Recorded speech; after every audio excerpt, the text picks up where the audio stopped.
नमस्कार साथियों, दोस्तों आपके अपने चैनल प्रभु यूपीपी में आप सबका एक बार पुनः स्वागत है। दोस्तों आप सभी जानते हैं कि आपकी जो उत्तर प्रदेश पुलिस कांस्टेबल की परीक्षा होनी है वो 4 से 5 महीने के भीतर भीतर होनी है। ऐसे में आपके जो कुछ डाउट्स हैं वो मैं इस वीडियो के माध्यम से क्लियर करने वाला हूं। दोस्तों जैसा कि आप सभी के प्रश्न आते रहते हैं कि सर पेपर का लेवल क्या चेंज हो सकता है, क्योंकि आप सभी जानते हैं कि जो हमारी परीक्षा हुई है 17 और 18 फरवरी को, इसके पेपर के लेवल की अगर हम बात करें तो इजी टू मॉडरेट हम कह सकते हैं, मॉडरेट टू हाई भी नहीं कहूंगा मैं, इजी टू मॉडरेट, ठीक है। और अगर आपको ऐसा लगता है कि पेपर का लेवल इस बार भी सेम रहने वाला है तो ये आपकी भूल हो सकती है, ठीक है। अगला जो आपके डाउट्स आते हैं कि सर कौन सी कंपनी टेंडर लेगी, क्या वही कंपनी जिसने पेपर कराया था क्या वही कंपनी टेंडर लेगी। तीसरा है कि पेपर ऑनलाइन होगा या फिर ऑफलाइन।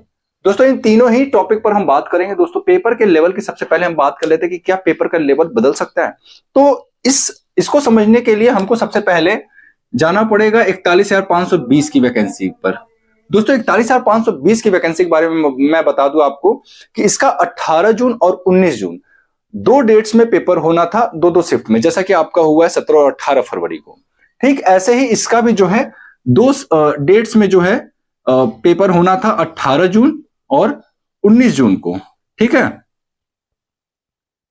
और हुआ भी वैसा ही, फर्स्ट शिफ्ट और सेकेंड शिफ्ट में जो है दोनों ही डेट्स में दो शिफ्ट में जो है पेपर कराया गया। लेकिन ये जो 19 जून का जो सेकेंड वाला शिफ्ट था इसका पेपर जो है वो कैंसिल हो जाता है और इसके लिए दोबारा से परीक्षा कराई जाती है अक्टूबर माह में, ठीक है। 2018 में ही जो है अक्टूबर माह में फिर से दोबारा से ये जो सेकेंड शिफ्ट है इसका पेपर कराया जाता है।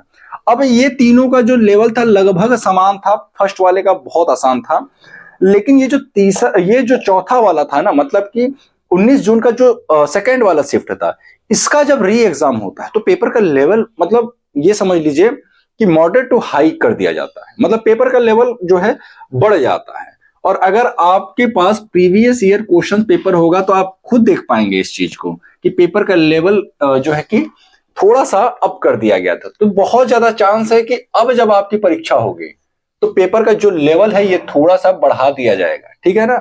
अगर आपको ऐसा लग रहा है कि आपकी पेपर की जो आपकी परीक्षा होनी है उसका लेवल सेम रहेगा तो मैं कहूंगा कि नहीं, उससे थोड़ा सा अप ही मान के चलिए। डाउन तो बिल्कुल कोई सवाल ही नहीं होता कि पेपर का लेवल घटने वाला है, पेपर का लेवल बढ़ेगा। जो क्वेश्चन होगा वो थोड़ा सा हार्ड पूछा जा सकता है, तो अपनी तैयारी उसी अकॉर्डिंग आप करिएगा। ये मत सोचिए कि आपका जो पेपर हुआ है उसी लेवल का आपका जो है कि प्रश्न आएगा, उसका लेवल बढ़ाया जा सकता है, तो आपको तैयारी उसी हिसाब से करके चलनी है, ठीक है। कौन सी कंपनी टेंडर लेगी, देखिए अब क्या है ना कि आप सभी जानते हैं कि सबसे पहले ये जो आपकी परीक्षा होनी थी टीसीएस को बहुत ज्यादा जो है कि मतलब भर्ती बोर्ड के माध्यम से टीसीएस को दिए जाने की बहुत ज्यादा कोशिश की गई कि भाई टीसीएस ले ले टेंडर, लेकिन टीसीएस जो है अपने बिजी शेड्यूल के कारण और इतनी बड़ी भर्ती में किसी प्रकार का कोई रिस्क नहीं लेना चाहती थी वो, ठीक है। और खासतौर से तब जब परीक्षा को कम डेट्स में कराने थे, जब टीसीएस को कहा गया भैया, एक बार टीसीएस तैयार भी हुआ, लेकिन जब ये टीसीएस को पता चला कि भैया आपको पेपर 2 डेट में कराने हैं, 2 से 3 दिन में ही कराने हैं, तब वो जो है थोड़ा सा वो पीछे हट लेता है, मतलब थोड़ा सा अपने कदम को जो है पीछे खींच लेता है भर्ती से, ठीक है। तो टीसीएस अगर कराते तो मुझे लगता है शायद थोड़ा सा अच्छा होता, लेकिन टीसीएस नहीं कराई और फिर दूसरी कंपनी ने टेंडर लिया और क्या हुआ आप सभी को बताने की जरूरत नहीं है मुझे। तो मान के चलिए कि अभी टेंडर प्रक्रिया एक बार फिर से जो है प्रारंभ हो सकती है कि कौन सी कंपनी जो है वो टेंडर लेगी, एक बार फिर से जो है टेंडर निकाला जा सकता है, टेंडर नहीं निविदिता निकाली जा सकती है टेंडर के लिए, ठीक है।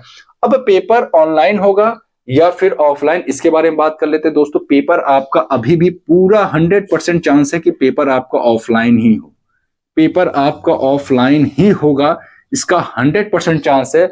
अगर एक तरीका है कि पेपर जो पेपर जो लीक हुआ है, इस तरीके के जो मामले आते हैं इसको रोकने का एक सॉल्यूशन है कि जो ये इस बार होम डिस्ट्रिक्ट जो दिया गया ना सेंटर, होम डिस्ट्रिक्ट जो सेंटर दिया गया, ये होम डिस्ट्रिक्ट सेंटर ना दे करके बगल वाले डिस्ट्रिक्ट में सेंटर दे दिया जाए या फिर एक जनपद और छोड़ करके, तो शायद जो है थोड़ा सा इस पे रोक लगाया जा सकता है। लेकिन पेपर ऑफलाइन होगा तो पेपर लीक हो जाएगा, इससे कोई फर्क नहीं पड़ता। आप देखो यूपीएससी का पेपर क्या होता है, ऑफलाइन होता है, यूपीपीएससी का पेपर भी ऑफलाइन होता है। हाँ, ये जरूर कहूंगा कि आरओ का पेपर भी ऑफलाइन हुआ था, वो भी लीक हुआ, लेकिन अगर आप देखें तो उत्तर प्रदेश लोक सेवा आयोग और केंद्र लोक सेवा आयोग, मतलब कि हमारा जो संघ ये यूपीएससी है और यूपीपीएससी है, इन दोनों का पेपर आप देखेंगे तो ऑफलाइन होता है, लेकिन ऐसी कोई भी घटनाएं सामने नहीं आती। तो अगर अच्छे तरीके से कराया जाए तो ऐसा नहीं कि ऑफलाइन में पेपर, अगर आप देखें धांधली को तो ऑनलाइन पेपर में भी धांधली होते हैं, है ना। ऑनलाइन पेपर में भी सॉल्वर पकड़े जाते हैं, तो ऐसा कोई जरूरी नहीं है कि अगर ऑनलाइन होता है तो आपका पेपर जो है वो लीक नहीं होगा।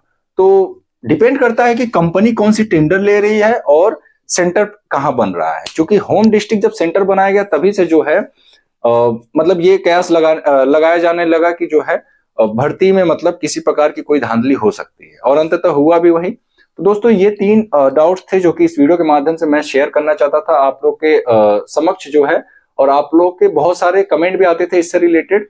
दोस्तों पेपर का लेवल अप रहेगा और बिल्कुल आपको अपनी तैयारी इसी अकॉर्डिंग बना करके चलनी है कि आपका अगर क्वेश्चन का लेवल बढ़े भी ना तो आपको किसी प्रकार की कोई दिक्कत ना हो। तो कोई भी चैप्टर अगर आप पढ़ रहे हैं तो थोड़ा सा डीप में जाइए, क्योंकि अब जो है क्वेश्चन का लेवल थोड़ा सा अप देखने को मिल सकता है आपको। दोस्तों फिर मिलते हैं किसी अन्य वीडियो के साथ, तब तक के लिए जय हिंद, जय भारत।